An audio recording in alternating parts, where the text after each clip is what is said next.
Question. Comment appelle-t-on un livre auquel il manque des centaines de vers parfaitement conservés?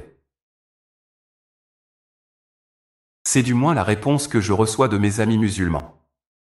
Hier, nous avons lu un passage du Kitab Fadaïl al-Quran, dans lequel Ibn Umar, l'un des compagnons de Mahomet, a admis qu'une grande partie du Coran avait été perdue.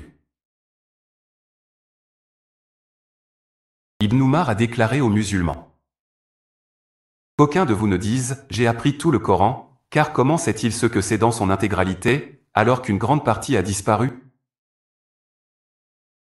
Qu'ils disent plutôt « J'ai appris quelle en est l'étendue ». Autrement dit, j'ai seulement appris ce qui a survécu. Abu Ubaid continue ensuite en donnant un tas d'exemples de versets manquants, de passages manquants et de chapitres manquants. Lisons ce que disait la première génération de musulmans sur la parfaite préservation de la sourate. 33 du Coran. Ibn Abi Maryam nous ont été rapportés par Ibn Luéa, par Abu el-Aswad, par Urwa bin Zubair et par Esha, qui a dit la sourate Al-Ahzab. La sourate 33 était récitée au temps du prophète avec 200 versets, mais lorsqu'Othman rédigea les codex, il ne put s'en procurer plus qu'il n'y en a aujourd'hui.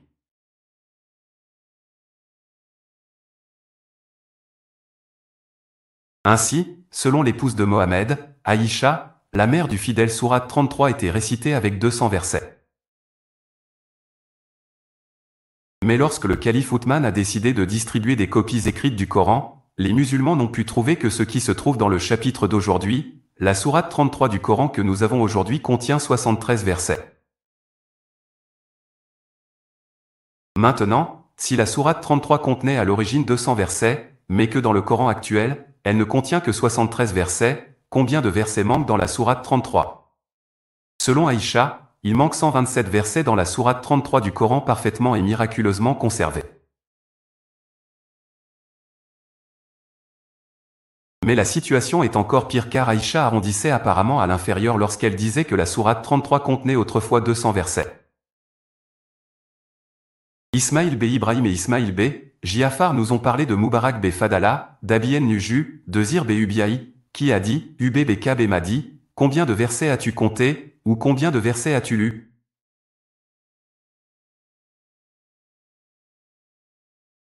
Sourate Al-Ahzab. 72 ou 73 j'ai répondu, dit-il. Pourtant, c'était égal à sur Al-Baqara, sourate 2, et nous y lisions le verset de la lapidation, dis-je, et quel est le verset de la lapidation? Il a dit, si un homme et une femme adultes commettent l'adultère, lapidez-les sans hésitation en guise d'avertissement de la part d'Allah, car Allah est puissant et sage. Selon Ubay ibn Ka'b, la sourate 33 était aussi longue que la sourate 2. Mais qui était Ubay ibn Ka'b pour que nous devrions l'écouter? Ubay n'est pas un sahabi moyen.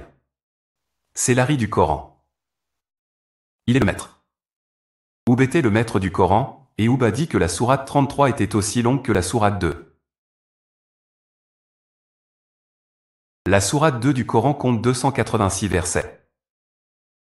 Or, la sourate 33 contenait environ 286 versets, mais maintenant elle ne contient plus que 73 versets. On peut dire que selon le maître Ubay ibn Ka'b, plus de 200 versets ont été perdus dans un seul chapitre du Coran.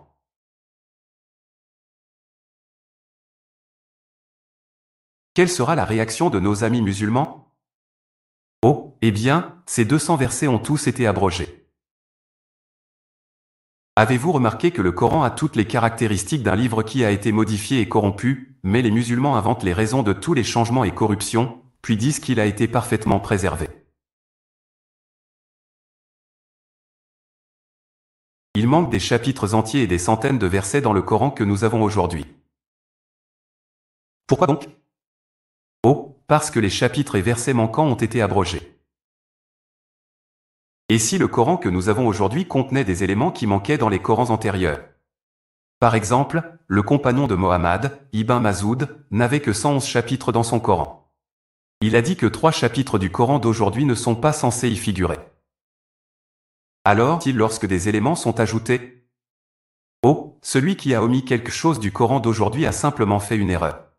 Ibn Masoud avait tort. Eh bien, et si nous mettions côte à côte deux Corans d'aujourd'hui et que nous constations qu'il existe des mots arabes différents avec des significations arabes différentes?